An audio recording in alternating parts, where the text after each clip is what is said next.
el problema de estar satisfecho. ¿Cuál será ese problema? ¿Cuál será el problema de sentirnos, de estar satisfechos? ¿Puedes decir conmigo satisfecho? Si estás pensando en el mal del puerco, no va por ahí el día de hoy, amigo. Es otro tipo de problema. Es un problema que encontramos en los versos que leímos en Juan capítulo 6. Jesús tiene este encuentro con la multitud. Y en medio de este encuentro, en medio de esta conversación, Jesús saca a la luz un problema y su causa. Jesús resalta un problema y su causa. Jesús había multiplicado los peces y los panes. Y la multitud que vio este milagro, que experimentó, que comió de esos peces y esos panes, están buscando a Jesús. Y cuando lo encuentran, le hacen esta pregunta: Maestro, ¿cuándo llegaste? Y no sé tú, pero yo noto un poco de indignación, un poco de queja en la pregunta de esta multitud. Jesús, ¿cuándo llegaste? ¿Por qué no nos avisaste? ¿Por qué no mandaste a tus discípulos a que corrieran la voz? Te hemos estado buscando. Queremos nosotros estar contigo, pero parece que tú no tanto como nosotros. Y Jesús les contesta: miren, la verdad es que ustedes quieren estar conmigo porque les di de comer. Jesús dice la realidad, la neta, hablando francamente, ustedes me buscan, hay un interés de por medio, y ese interés es que multipliqué los peces y los panes y comieron y tienen hambre, y la verdad es que ustedes vienen conmigo por lo que yo puedo darles, no porque han entendido la señal milagrosa. Vienen conmigo porque experimentaron, vieron, comieron de los peces y los panes, pero la verdad es que no entendieron por qué multipliqué los peces y los panes. Y Jesús saca a la luz la causa. ¿Por qué? Porque comieron hasta quedar satisfechos, no entendieron la señal milagrosa. Ahora, antes de profundizar en este problema y su causa, tenemos que recordar algo. Tenemos que recordar esta verdad, que en la vida de todo ser humano hay una guerra.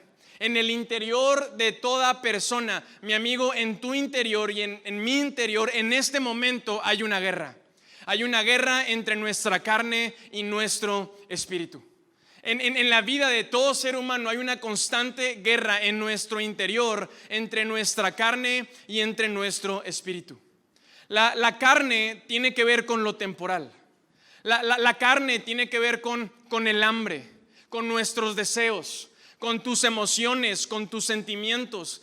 Tiene que ver con eso que te provoca placer, con eso que te provoca incomodidad. Tiene que ver con tus pensamientos. La carne tiene que ver con lo que es temporal. Por otro lado, el espíritu tiene que ver con lo que es eterno. El espíritu va más allá. La Biblia nos muestra, nos revela que Dios, siendo eterno, quiere tener una relación contigo, y no una relación temporal, una relación eterna. El Dios de la Biblia quiere amarte y quiere que tú lo ames de regreso, y no un día a la semana, no de manera temporal, no en tu carne que es superficial, no, en tu espíritu de manera eterna. Jesús en Juan capítulo 3 tiene una conversación con un hombre llamado Nicodemo. Y Nicodemo era un hombre ya adulto, lleno de experiencia. Era considerado un fariseo, un religioso experto en la ley. Ellos tenían el Antiguo Testamento, y este era un hombre estudioso, bien posicionado, ¿verdad? Con credenciales, con un buen estatus económico. Y Nicodemo tiene esta conversación con Jesús y le dice: ¿qué tengo que hacer para entrar, para ver el reino de los cielos?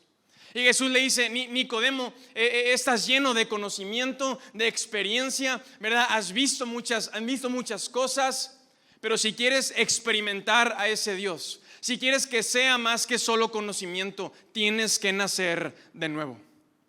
Y Nicodemo se saca de onda y le dice: Jesús, ¿cómo yo puedo nacer de nuevo? Soy un hombre anciano, ¿cómo voy a poder entrar de nuevo en el vientre de mi madre para nacer de nuevo? Y Jesús le dice: Nicodemo, es que no se trata de tu carne, se trata de tu espíritu. No se trata de lo temporal, se trata de lo eterno. Lo que nace de la carne, carne es, dice Jesús, y lo que nace del espíritu, espíritu es. Y yo he venido a darle vida a tu espíritu. Yo he venido a darte la oportunidad de nacer de nuevo.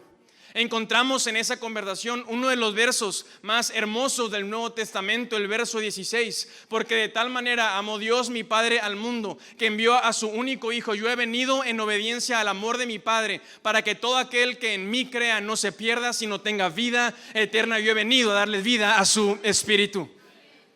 Me encanta esa conversación. Tienen que nacer de nuevo. Hay una guerra, mi amigo, entre tu carne y entre tu espíritu. Estos dos se oponen. No existe tal cosa como un balance perfecto. En esta guerra solamente hay un vencedor. Uno sobrevive y otro muere. Pablo nos escribe acerca de esto en Gálatas capítulo 5. Dice: anden por el espíritu y no cumplirán el deseo de la carne, porque el deseo de la carne es contra el espíritu y el del espíritu es contra la carne, pues estos se oponen el uno al otro. Estos se oponen el uno al otro. Hay una guerra entre ellos. Ahora, ¿por qué se oponen el uno al otro?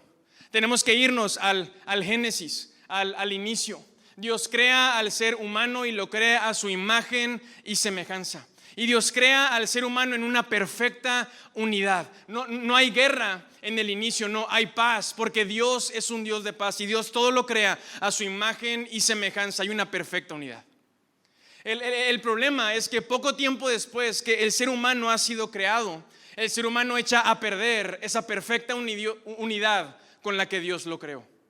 Y en Génesis capítulo 3 encontramos este primer momento, este punto de quiebre en la historia del ser humano, en donde el ser humano toma la decisión de priorizar la carne sobre el espíritu. El ser humano decide poner su atención, sus prioridades en el hambre, en los deseos, en las emociones, en los sentimientos, en los pensamientos, en eso que le da placer, alejándose de la incomodidad, y el ser humano decide priorizar la carne sobre el espíritu.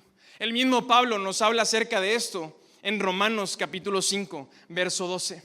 Dice: cuando Adán, el primer hombre, pecó, el pecado entró en el mundo. El pecado de Adán introdujo la muerte, de modo que la muerte se extendió a todos porque todos pecaron. En ese instante se estableció el dominio de la carne sobre el espíritu, y la carne trajo muerte. ¿Qué tipo de muerte? Muerte espiritual, la muerte del espíritu. Y en ese momento sucede un cambio en la historia de la humanidad, en donde esa perfecta unidad que Dios había traído a ti y a mí, a los seres humanos, se corrompe. Viene el dominio de la carne sobre el espíritu. Y recordemos las palabras de Jesús: lo que nace de la carne, carne es; lo que nace del espíritu, espíritu es. Y comienza este dominio. Y es solo cuestión de tiempo que se empiezan a manifestar los frutos de la carne. Un capítulo después, Génesis capítulo 4. Adán y Eva forman una familia, tienen 2 hijos, Caín y Abel. Y Caín, el hermano mayor, está dominado, su carne domina su espíritu. Y ahí donde la carne domina el espíritu, vemos los frutos de la carne. Y sucede una situación entre hermanos, como sucede en cualquier familia. Pero Caín está dominado por la carne, está lleno de enojo, de envidia, de celos, de violencia contra Abel, su hermano menor. Y en Génesis capítulo 4 encontramos esta trágica historia, el primer asesinato en la historia del ser humano, y no es nada más ni nada menos que un hermano mayor matando a su hermano menor. Vemos el dominio de la carne, donde la carne domina el espíritu, ahí se manifiestan los frutos de la carne. Y si tú sigues leyendo el capítulo 5 y el capítulo 6 y te vas de libro en libro, vas a ver la manifestación una tras otra de la carne sobre el espíritu, y ves los frutos de la carne en la historia de la humanidad. Ahora, la buena noticia es que la Biblia no termina en Génesis, es que hay otros 65 libros, hay un Nuevo Testamento que se escribió. Yo voy a resumirte el Nuevo Testamento, las buenas noticias, el Evangelio, en menos de un minuto. Dios se da cuenta del destino, lo que le depara al ser humano por estar dominado por su carne. Dios se da cuenta, ve el destino que nos depara a ti y a mí si seguimos experimentando el dominio de la carne sobre el espíritu, y Él decide entonces pagar el precio más alto, enviar a su único Hijo Jesús para que venga a esta tierra. Y Jesús se hace hombre, viene en la misma debilidad que tú y yo experimentamos, así dice su palabra, se hizo en la figura más baja. Y Jesús viene, y escúchame, Jesús viene a vivir la vida que tú y yo no podíamos vivir, una vida dominada por el Espíritu. Jesús viene y rompe la tendencia y viene a vivir esa vida que tú y yo no hemos podido vivir, que ningún hombre en la historia había podido vivir, una vida dominada por el Espíritu. Y Jesús viene y no solamente vive esa vida, sino Jesús muere esa muerte que tú y yo no podíamos morir. Jesús viene y entrega esa vida perfecta, santa, pura, dominada por el Espíritu para pagar el precio. Había que pagar un precio por los frutos de la carne en la humanidad. Había que pagar un precio por esa violencia, por el enojo, por la ira, por la contienda, por los celos, por la infidelidad, por todo lo que había sucedido. Y Jesús dice, aquí está mi vida perfecta, una vida dominada por el Espíritu, y Jesús viene a pagar ese precio. Viene a morir una vez y para siempre, para de una vez por todas romper con el dominio de la carne sobre el Espíritu. Y la hermosa imagen de la cruz, la hermosa imagen de la tumba vacía, ese amanecer, porque buscan entre los muertos al que está vivo, representa la libertad en tu vida y en mi vida, el poder del Espíritu oponiéndose a la carne, sobreponiéndose a la carne, la victoria del Espíritu sobre la carne. Eso tiene que animar a alguien el día de hoy. Ese es el Evangelio, esa es la Biblia que hoy tienes en tu mano. Esa es la historia que nos narra. Hay una guerra y en esa guerra solamente hay un vencedor. Y a través de Cristo Jesús hay una esperanza de gloria que no tenemos por qué ser dominados por la carne. Él ha venido a darle vida a tu espíritu. Pablo sigue escribiendo en mismo Romanos 5, ahora en el verso 18. Dice, un solo pecado de Adán trae condenación para todos. Pero un solo acto de justicia de Cristo trae una relación correcta con Dios y vida nueva para todos. Por uno solo que desobedeció a Dios, muchos pasaron a ser pecadores, pero por uno solo que obedeció a Dios, muchos serán declarados justos. Esa es la buena noticia. Esas son las buenas noticias del Evangelio. Por uno que desobedeció, llegó el dominio de la carne sobre el espíritu. Ese dominio de tus pensamientos, de tus emociones, de tu sentir, del hambre, de eso que te provoca placer y que te causa dolor. Pero por uno solo que obedeció al Padre, por esa vida justa de Cristo Jesús, muchos hoy tienen la opción a través del Evangelio de ser llamados justos. Y esa es nuestra esperanza. Esa es mi esperanza para mi vida, para mi familia, para mis hijos y para mis generaciones que aquí está el Evangelio, la esperanza de que por Cristo ellos pueden ser llamados justos. No puedes comprarlo, no son mis buenas obras. El día de mañana como papá no puedo heredárselo a mis hijos, no puedo forzárselos, no puedo comprarlo y dejarlo ahí listo para el día que yo me vaya. No, solamente puedo tomar mi responsabilidad como el buen pastor, predicarle las buenas noticias, mostrarles a Cristo a través de Él. Tú puedes ser llamado justo porque Él ha venido a romper el dominio de la carne sobre el espíritu. Esas son las buenas noticias que hoy recordamos, que hoy tenemos entre nosotros. Y Pablo nos muestra esta verdad. Y podemos verlo en el libro de Romanos, cómo él lo experimentó. No solamente lo entendió en la parte teórica, él era un fariseo, él era un Nicodemo. Y Pablo lo que está haciendo, está conectando los puntos.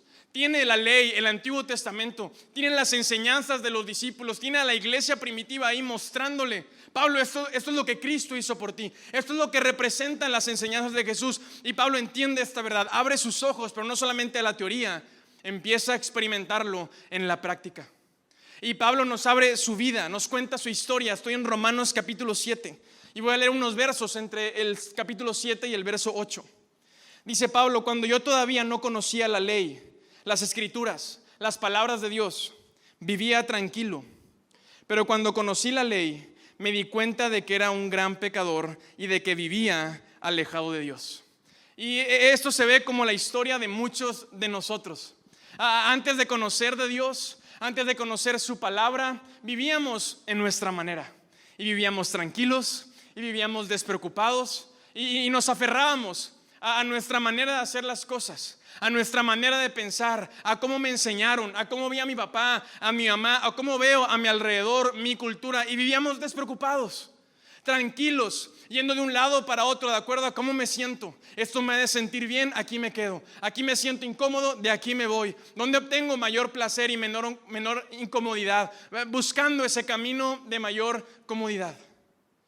Pero dice Pablo, un día se me fue revelado, un día abrí las escrituras, un día alguien me predicó, un día alguien me habló acerca del corazón de Dios y vi algo, vi que existe mi manera de hacer las cosas y la manera de Dios. Y dice, y fui confrontado. Y me di cuenta que hay un estándar más alto, que hay una mejor manera de vivir, que hay más que lo que yo estoy viviendo, que hay más que mi manera de pensar, que mi manera de sentir, que mi manera de vivir. Y ahí me di cuenta lo alejado que vivía de Dios. ¿Alguien sabe de lo que estoy hablando? Y Pablo sigue escribiendo. Dice, me doy cuenta entonces de que aunque quiero hacer lo bueno, solo puedo hacer lo malo. En lo más profundo de mi corazón amo la ley de Dios, pero también me sucede otra cosa. Hay algo dentro de mí que lucha contra lo que creo es bueno. Trato de obedecer la ley de Dios, pero me siento como en una cárcel, donde lo único que puedo hacer es pecar. Sinceramente deseo obedecer la ley de Dios, pero no puedo dejar de pecar porque mi cuerpo es débil para obedecerla. Pobre de mí, ¿quién me librará de este cuerpo que me hace pecar y me separa de Dios? Le doy gracias a Dios porque sé que Jesucristo me ha liberado. Por estar unidos a Él, el Espíritu Santo nos controla y nos da vida. Pablo es confrontado y no hay vergüenza en ser confrontado. No hay vergüenza en darte cuenta que has hecho las cosas por tanto tiempo a tu manera. No hay vergüenza en eso. Pablo lo escribe, habla su historia, es vulnerable y queda escrito nada más y nada menos por la posteridad en la palabra de Dios. No hay vergüenza en venir a la iglesia y ser confrontado por su palabra. La pregunta es, ¿qué vas a hacer? ¿Qué decisión vas a tomar? Y Pablo va más profundo y se da cuenta, amo los principios de Dios, quiero hacer las cosas diferentes, pero eso que quiero hacer no lo hago. Y eso que no quiero hacer es lo que termino haciendo. Eso que quiero hacer, quiero hacerlo, amo, realmente lo estoy intentando, pero al final del día, dice, mi cuerpo, mi carne es débil para obedecer lo que Dios me ha dicho. ¿De qué se ha dado cuenta Pablo? De la guerra que hay en su interior entre su carne y entre su espíritu. Y es en ese momento, yo sé que tú y yo hemos estado ahí. ¿Cuántas veces has salido de una reunión como estas con ganas de que tu vida cambie? ¿Cuántas veces has escuchado que se predique el evangelio y has dicho, yo quiero eso para mí, para mi familia, para mis hijos? ¿Cuántas veces te has identificado con el mensaje de Jesús? Ya has salido de este lugar un domingo por la tarde sabiendo mi vida tiene que cambiar. Pero al poco tiempo, eso que quieres hacer, no lo haces. Y eso que no quieres hacer, eso haces. ¿Cuántas veces, mujeres, has salido de una reunión como la de ayer queriendo que Dios haga todo nuevo, queriendo una nueva relación con Dios, una nueva relación contigo mismo, una nueva relación con tu familia? ¿Cuántas veces queremos eso? Pero al poco tiempo terminamos haciendo eso que quiero hacer, no lo hago, y eso que no quiero hacer, lo hago. En ese momento tú tienes que tomar una decisión. O vas a excusarte, o vas a tomar el rol de víctima, o vamos a escoger lo que escogió Pablo. Dice, pobre de mí, ¿quién podrá liberarme? Pero no voy a quedarme en este lugar. Pongo mis ojos en la persona de Cristo Jesús. Entiendo lo que la cruz y la tumba vacía representa. Él me ha dado libertad de la carne. Me siento como en una cárcel, pero vino uno justo, uno perfecto, el Hijo de Dios, para traer libertad a los cautivos, para traer libertad a aquellos que están dominados por la carne. Hay una opción en Cristo y Pablo dice, yo soy el primero en tomarla. Dame a Cristo, yo quiero a Cristo. Dame la cruz, dame la tumba vacía. Hay una opción en Cristo. Y por eso Pablo más adelante, después de Romanos en Gálatas, nos dice y nos da este consejo: escojan la carne, anden por la carne. Perdón, anden por el Espíritu. Y a ver si estaban poniendo atención. Cortas eso en la grabación. Van a hacer un clip, anden por la carne, anden por la carne. Anden por el Espíritu, anden por el Espíritu. Tú y yo todos los días escogemos entre nuestra carne y nuestro espíritu. Hay una guerra. Mi amigo, no existe tal cosa como un balance perfecto. Uno crece y otro disminuye. Uno se fortalece y otro se debilita. Uno sobrevive y otro muere. Este punto en el mensaje es de ese punto en donde empezamos a hacernos preguntas.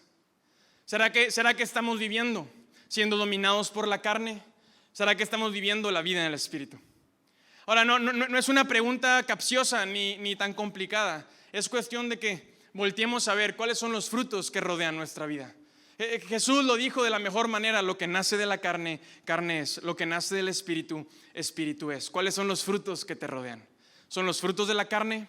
¿Son los frutos del Espíritu? ¿Cuáles son los frutos que rodean tu matrimonio, tus relaciones, tus conversaciones? ¿Cuáles son los frutos que rodean tus prioridades? ¿Cuáles son los frutos que rodean tu casa, tus hijos, tu trabajo? ¿Son los frutos de la carne o son los frutos del Espíritu? Hoy yo quiero animarte como nos anima Pablo en Gálatas: anden por el Espíritu. Ahora, habiendo dicho todo esto, regresemos al problema de estar satisfechos. ¿Te acuerdas de esa multitud y Jesús? Había que dar este contexto, pero esta multitud está ahí. Y Jesús les dice, porque comieron hasta quedar satisfechos, no entendieron la señal milagrosa. Algo que tú y yo tenemos que saber es que nuestra carne siempre va a buscar estar satisfecha. Nuestra carne, esa hambre que experimentamos en nuestro cuerpo, tus deseos, tus sentimientos, tus emociones, tu alma y tus pensamientos siempre van a buscar, siempre van a priorizar y te van a empujar a que hagas a toda costa lo que tengas que hacer, a que pagues el precio que tengas que pagar con tal de que se sientan satisfechos. Y entre más alimentas tu carne, más se debilita tu espíritu. Entre más sensible está tu carne, más se endurece tu espíritu. Entonces Jesús les dice, porque alimentaron, porque su carne está satisfecha, no entendieron los milagros. Entonces vamos a voltear a ver los milagros. Si tú ves, analizas, profundizas en todos los milagros que Jesús realizó durante su ministerio, los tenemos en el Nuevo Testamento, te vas a dar cuenta que cada milagro, todos los milagros tienen una cosa en común. Y es que los milagros no giran alrededor de sí mismos. El milagro no se trata del milagro. Los milagros de Jesús no se tratan. Lo que gira en el centro de los milagros no es el milagro en sí mismo. Alrededor de los milagros hay una persona y es la persona de Cristo Jesús. Los milagros te revelan a una persona. Los milagros apuntan a una persona. Los milagros no son un fin en sí mismos, son un medio para conocer a una persona, la persona de Cristo Jesús. Tú tienes que tener cuidado. Tenemos que madurar esa parte en nuestra fe. Los milagros apuntan a Cristo Jesús. Va a haber personas que van a querer levantarse para manipularte con milagros. Y tú tienes que estar listo, tienes que estar lista. Tu fe tiene que madurar. Los milagros no se tratan de los milagros. Los milagros no toman el lugar de máximo honor. Solamente hay uno en el lugar de máximo honor y ese es Cristo Jesús. Los milagros no pueden salvarte. Solo Cristo Jesús puede salvarte. Vamos a pensar en la multiplicación de los peces y los panes. Jesús los multiplica abundantemente, toda esta gente come hasta quedar satisfecha. Ahora, todos y cada uno de ellos, todos los que comieron de esos peces y esos panes, vieron el milagro, lo experimentaron, se lo comieron, pero todos y cada uno de ellos, un par de horas después, volvieron a experimentar hambre. Su cuerpo, un poco tiempo después, volvió a manifestar el deseo de la carne de tener hambre, y es tanto así que buscaron a Jesús para que les diera peces y panes. Piensa en la boda. Jesús está en una boda, sacaba el vino y convierte el agua en vino. Y la gente bebe de ese vino. Dice la Biblia que era el mejor vino que habían probado. ¿Tú crees que guardaron para después? Se lo acabaron, la gozaron. Qué buena fiesta. Bebieron hasta quedar satisfechos. Vieron el milagro, lo experimentaron, bebieron del milagro, pero todos y cada uno de ellos que bebieron de ese vino, a las pocas horas volvieron, su cuerpo, su carne, volvió a manifestar el deseo de beber algo, produciendo sed en ellos. ¿Me estoy explicando? Vamos a pensar, Jesús también, durante su ministerio, resucitó a algunas personas que habían muerto. Uno de ellos es Lázaro, uno de sus mejores amigos. Piensa en Lázaro.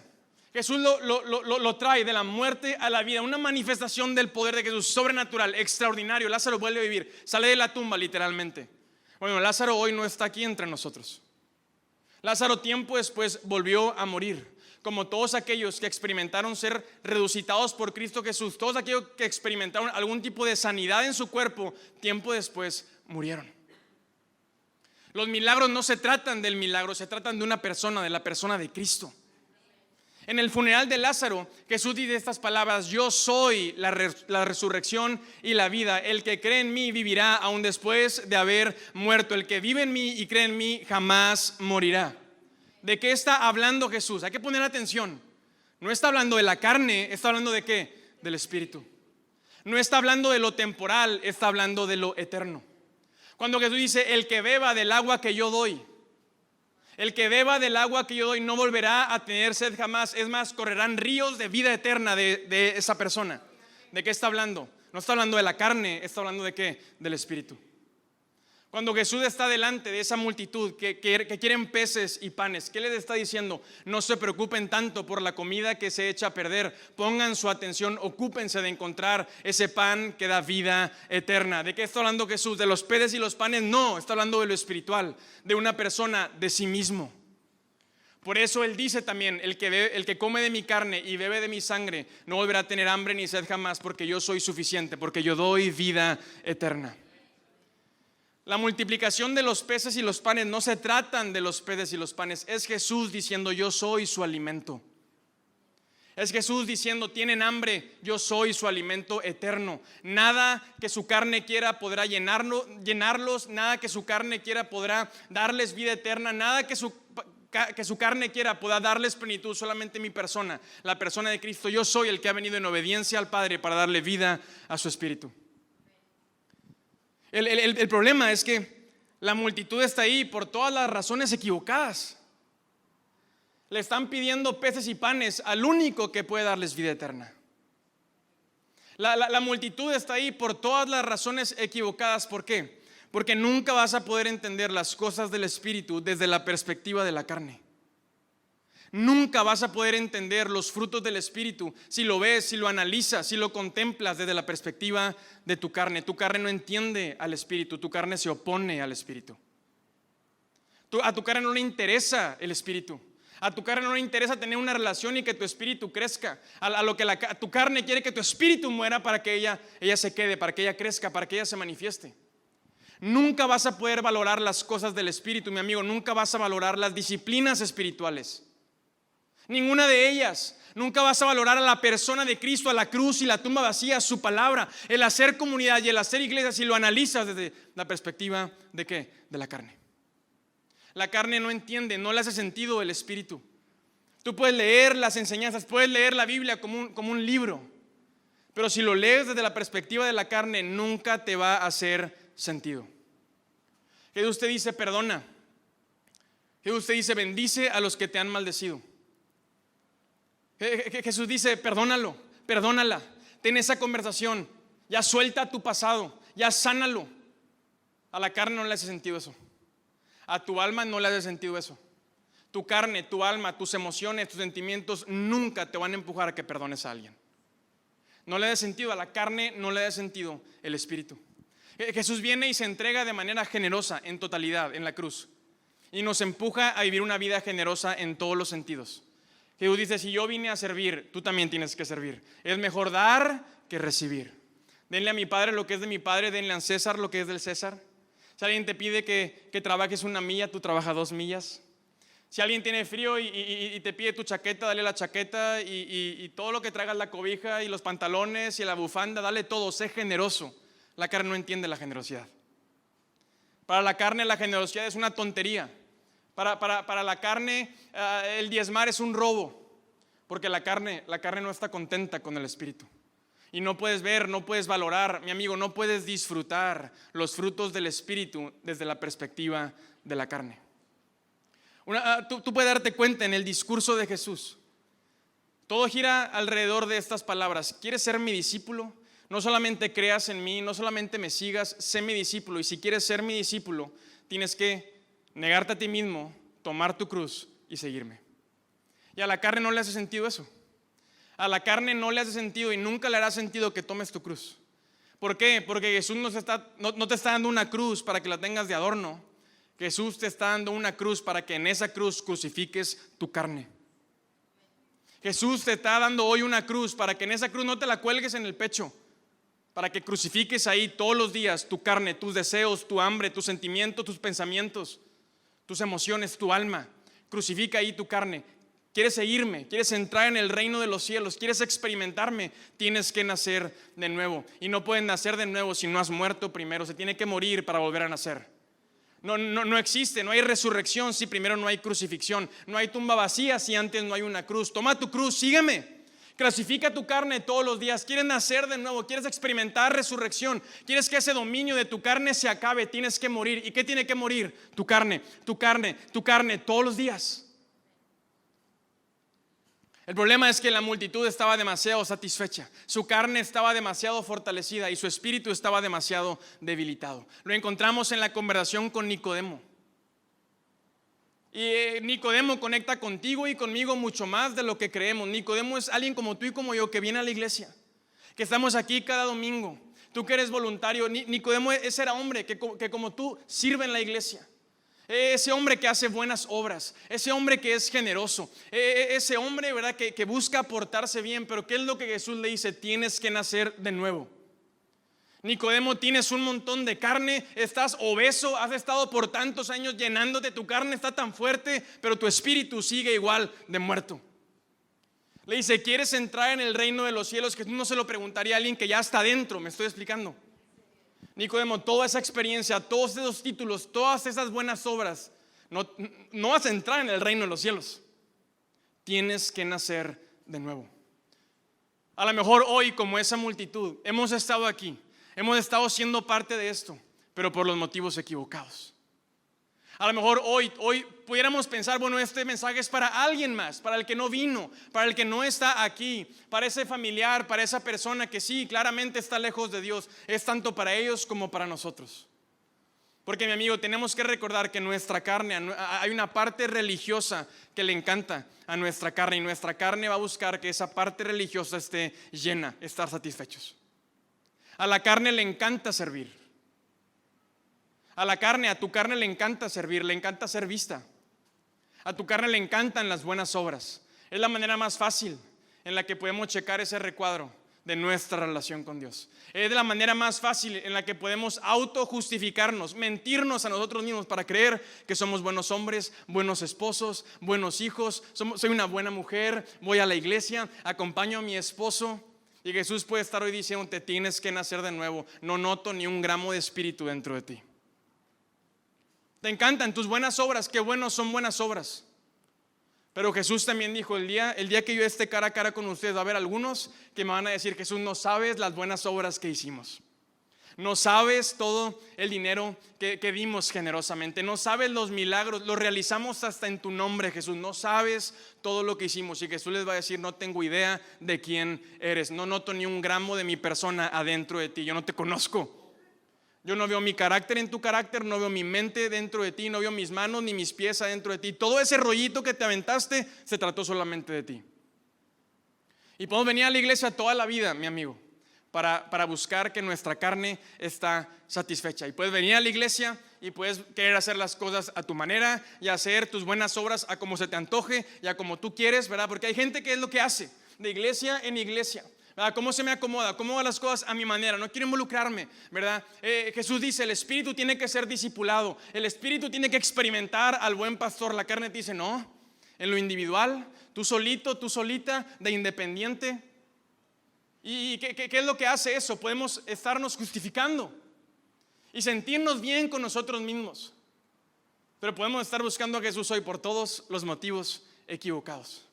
Y la respuesta de Cristo hoy para nosotros es, toma tu cruz, crucifica tu carne y sígueme. Es hora de que experimentes la vida del Espíritu. Es hora de que experimentes los frutos del Espíritu. Los frutos de la carne nunca, mi amigo, se compararán con los frutos del Espíritu. La vida de la carne nunca, nunca, nunca se comparará con la plenitud que hay en el Espíritu. Dios quiere relacionarse contigo en tu espíritu. Él nos ha creado para amarlo. Él nos ha creado para adorarlo. Y Dios dice, la adoración que yo quiero de ustedes no es una adoración de carne, no se trata de tus deseos, de tus emociones, de tus sentimientos, de tus buenas obras. Me van a adorar en espíritu y me van a adorar en verdad. En espíritu y en verdad. Es hora de conectar con Dios, no en lo temporal, en lo eterno. Es hora de experimentar a Dios, no en mi conocimiento, es hora de experimentarlo a través de lo que Él ha puesto dentro de ti y de mí, nuestro espíritu. Jesús nos invita a ti y a mí a tomar nuestra cruz. Y tú y yo tenemos que saber que la carne no puedes domesticarla. La carne no puedes intentar dominarla. A la carne tienes que crucificarla. No hay nada más peligroso que una persona que cree que ha domesticado su carne. No hay nada más peligroso que un hombre que cree que ha domesticado su carne. Un hombre que cree que tiene controlada su carne es un peligro. Es un peligro para sí mismo, es un peligro para su esposa, para su familia, para sus hijos, para su iglesia, para la sociedad. Porque la carne no puedes dominarla, no puedes intentar domesticarla. Ese animal que tienes adentro, que se llaman emociones, pensamientos, sentimientos, tienes que crucificarlo, tienes que matarlo. Hay una guerra en tu interior. Y si quieres ganar la guerra que vas a pelear allá afuera, tienes que primero ganar la guerra que estás peleando aquí adentro. Y no puedes solo, no puedes sola. Tienes que escuchar a Cristo Jesús y tomar la cruz que solamente Él puede darte. No vas a matar esa carne con buenas obras, portándote bien. Yo no vengo hoy a darte un montón de reglas de lo que puedes y no puedes hacer. Vengo a presentarte a Cristo y Cristo te entrega una cruz. Crucifica tu carne. No hay nada más peligroso que un hombre siendo dominado por su alma. No hay nada más peligroso para una familia, para un matrimonio, que un hombre que es esclavo de sus sentimientos, de sus emociones, que no tiene carácter. Un hombre que prioriza sobre todo el camino de mayor comodidad. Y voltea a ver tu vida hoy, hombre. ¿Qué te rodea? Los frutos de la carne, los frutos de comodidad. Ve tus amigos. Ve la gente que te rodea. Ve las disciplinas espirituales. No hay nada más peligroso. Eres un peligro cuando te has creído la mentira que tienes domesticado tu carne. Hay un animal allá adentro. Hay un animal allá adentro y un día va a explotar. Un día va a explotar. Y te vas a llevar de encuentro lo que Dios te ha dado, lo que Dios te ha confiado, la hermosa familia que Dios puso en tus manos. Pobre de tu familia si no decides tomar esa cruz todos los días. Es una cruz que tú y yo tenemos que tomar todos los días. Yo puedo hoy darme cuenta, ser honesto, puedo predicarte este mensaje porque me lo prediqué a mí mismo. Y más me vale a mí en este tiempo que estoy a punto de ser papá, de todos los días tomar esa cruz y esos clavos que mi Señor Jesús tomó y morir en esa cruz, mi carne todos los días. Y no en lo íntimo, no en lo privado, no en donde nadie se da cuenta. Jesús no murió escondido. No, murió en un monte alto donde todos vieron la vergüenza de la carne, la vergüenza de Cristo en representación de que tu carne tiene que ser expuesta. No me digas que eres un cristiano y un discípulo escondido. No, Jesús no estuvo ahí. Jesús expuso, tomó la mayor vergüenza para darnos el ejemplo, el camino hacia la crucifixión. Hay una cruz, hay un camino, hay un vía crucis que tienes que tomar. Y lo vamos a tomar porque queremos andar en el Espíritu. Lo vamos a tomar porque Él es nuestro Señor, nuestro héroe, nuestro ejemplo, el campeón. Porque su palabra dice, tomen la misma actitud que tomó Cristo. Y aquí no somos cobardes. Aquí no venimos a sacarle la vuelta. ¿Quieres pelear? ¿Quieres ganar la guerra que estás peleando allá afuera? La guerra para sacar adelante a tu familia. La guerra para casarte, para tener hijos, para levantarlos en medio de este tiempo. La iglesia, ¿qué iglesia se va a levantar? ¿Quiénes nos vamos a levantar para profundizar en lo que es íntegro, en lo que es santo, en lo que es puro, en lo que es honorable? ¿Quién? Nosotros que hemos decidido entender esa guerra que hay en nuestro exterior, nosotros que hemos decidido tomar el camino de mayor sacrificio, nosotros que hemos entendido esa verdad. Yo sé, yo entiendo. A lo mejor tu papá nunca te lo enseñó. A lo mejor en tu casa nunca se reunieron alrededor de las escrituras. Lo entiendo, yo sé. Estoy seguro que en la escuela no te lo enseñaron.